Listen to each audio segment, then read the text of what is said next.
In 1941, the United States Navy and Marine Corps began to fortify key islands in the Pacific. On December 7th, the American battleship fleet was badly damaged at Pearl Harbor, but no American aircraft carriers were present. Within days, 3 American aircraft carriers had assembled in Hawaii as U.S. Marines at Wake Island repulsed a small Japanese amphibious landing on December 11th. The Japanese were sure to return to Wake, and the American aircraft carriers could have destroyed the second invasion force. A plan was approved and a task force deployed, but it was recalled by an incompetent admiral, and a great chance at victory was lost. The official American strategy was called War Plan Orange and stated that the United States Pacific Fleet was forward deployed to Pearl Harbor to defend Wake Island, Guam, and Samoa. See the link below. The 2 American aircraft carriers at Hawaii, escorted by the fleet's newest destroyers and cruisers, had departed Pearl Harbor just days prior to the December 7th attack under suspicious circumstances. See the video link below. The attack on Pearl Harbor was no surprise. A 3rd carrier arrived from the American West Coast a few days later. By December 1941, the garrison on tiny Wake Island was comprised of 449 Marines of the 1st Defense Battalion, supported by a Marine Corps fighter squadron with 12 aircraft. 1,146 American civilian construction contractors were on the island improving the base. Wake was attacked daily once war began by around 30 Japanese bombers flying long missions from Roy Namur in the Marshall Islands. These attacks damaged defensive positions and the airfield. 8 of the 12 Marine Corps fighters were destroyed on the ground during the first attack. The remaining 4 Marine fighters operated for several days and shot down several Japanese aircraft until they were lost in combat. Wake Island was beyond the range of Japanese fighters in the Marshall Islands, so their bombers flew unescorted. The U.S. Navy knew of these daily bomber attacks that occurred around noon each day. A single aircraft carrier could have deployed from Hawaii to intercept these unescorted bombers and shoot most of them down. Aircraft carriers could have also ferried more Marine fighter aircraft to Wake Island. The dozens of seaplanes at Pearl Harbor could have flown reinforcements and supplies to Wake Island and evacuated wounded. Yet no aircraft carrier was dispatched to slaughter these bombers, and only 1 seaplane was sent during the 16-day siege of Wake Island. The Japanese Navy was extremely busy in 1941. After their attack on Pearl Harbor, the 6 Japanese aircraft carriers withdrew toward Japan to rearm and refuel. The Japanese master plan was executed perfectly, except for the failed landing at Wake Island. The Americans had recently reinforced Wake with lots more troops and coastal guns. Either the Japanese were unaware or overconfident. The Japanese landing force, consisting of 3 cruisers, 6 destroyers, 2 submarines, and 4 transports, was surprised by the heavy firepower from Wake that sank 2 destroyers while several aircraft were shot down. It withdrew without landing troops ashore. The head of the U.S. Pacific Fleet, Admiral Kimmel, and his staff planned to trap the Japanese, who were expected to send a second invasion force to capture Wake. Marine Corps reinforcements were to be sent to Wake Island along with 3 aircraft carriers. They worried that Japanese submarines, reconnaissance aircraft, or signals intelligence would discover a huge 3-carrier task force near Wake and cancel the planned invasion. As a result, the carriers would remain dispersed in the region until the Japanese invasion commenced. The USS Tangier was loaded with Marines, supplies, and ammunition at Pearl Harbor. The convoy escorting the Tangier included the aircraft carrier USS Saratoga. To divert Japanese attention away from Wake, the USS Lexington carrier task force was sent to raid Jalut in the Marshall Islands, while the USS Enterprise carrier task force was to linger near Johnston Island.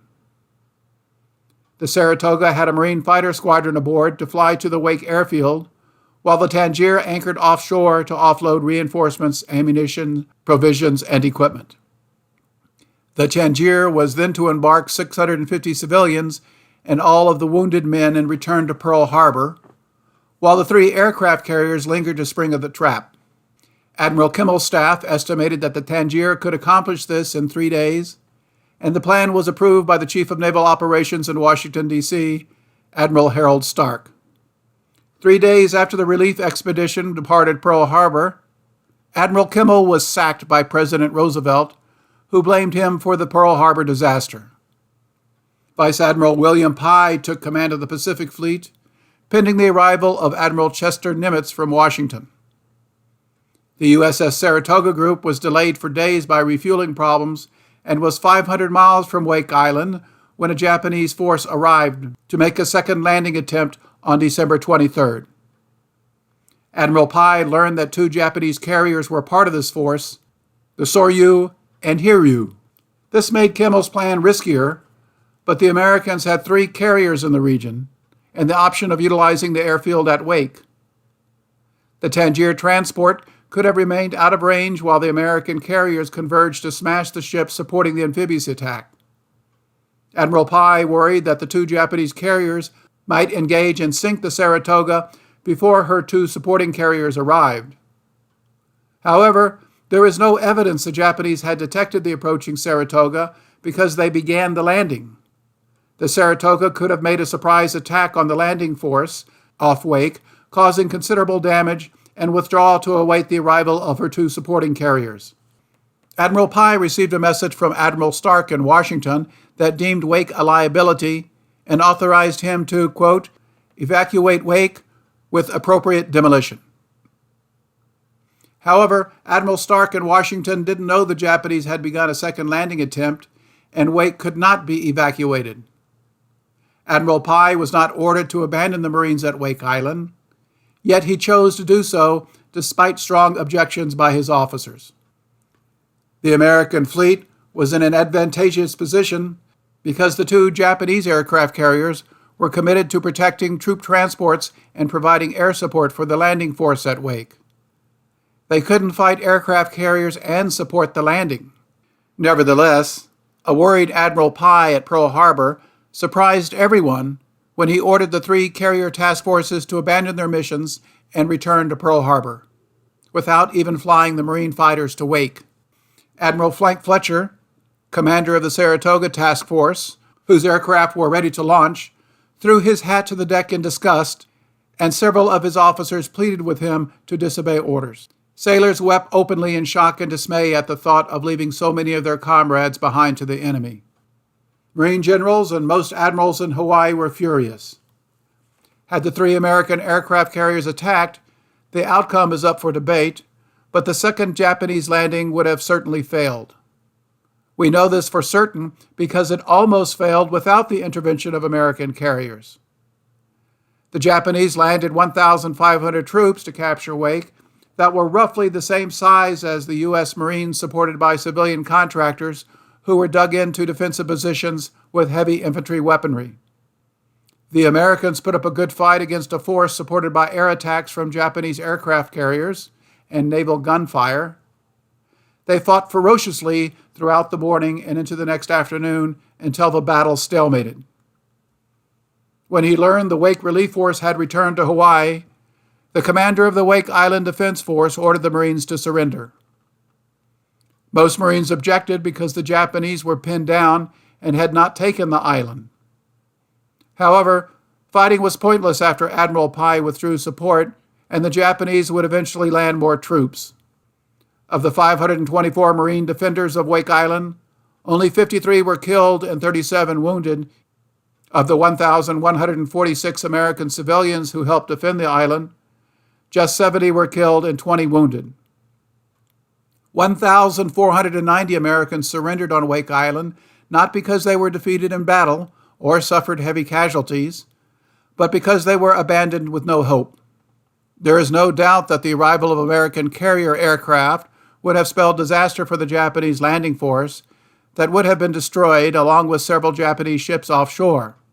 This would have been a tremendous victory for the Americans to bolster the morale of all Allied forces in the Pacific. Admirals in the U.S. Navy were unhappy with Admiral Pye's decision.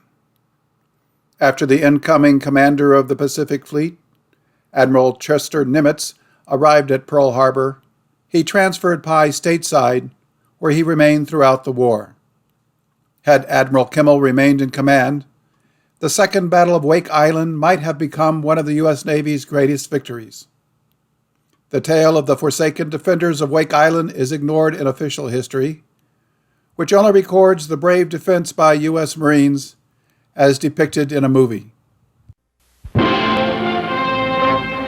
On this tiny island, 1,200 miles from Hawaii, 443 United States Marines stood guard in early December 1941. You know, Commander, my outfit's supposed to be a defense battalion. I don't see much to defend here. Matter of fact, not much to defend it with. Only Marines.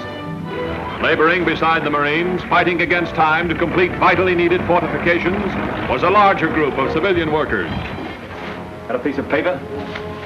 You can have my resignation. You want to run my job, well, run it.